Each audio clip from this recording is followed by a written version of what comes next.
Beloved, one of the things that hinders our growth in God and even his ability to work in and through us is that we do not understand how precious and important the presence of God is in our lives.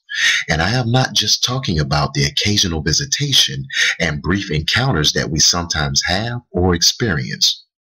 There was a man named Obed-Edom in 1 Chronicles chapter 13 and verse 14, whose entire home was blessed just because the presence of God was there in the form of the Ark of the Covenant.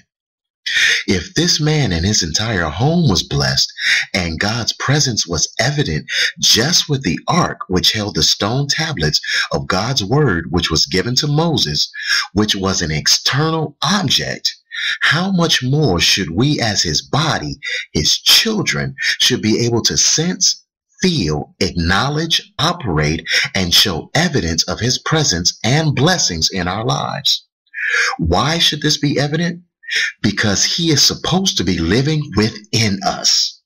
You see, wherever God has taken up residency, there is always evidence of him being there. God has told us in both the Old and New Testament that he will put his law, his word, within them and write it in their minds.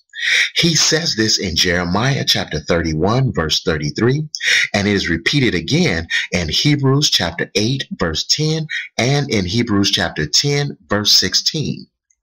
When this happens, it has gone from being just an external experience to an internal relationship.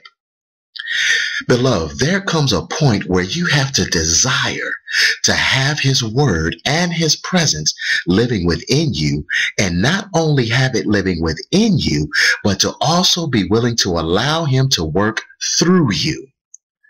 Beloved, this only comes when you do like Obed-Edom, and you open the home of your heart and your mind to him and his word. This has been your inspirational moment with Elder Patrick Grayson-Denmark of Oasis of Hope. May you be abundantly blessed.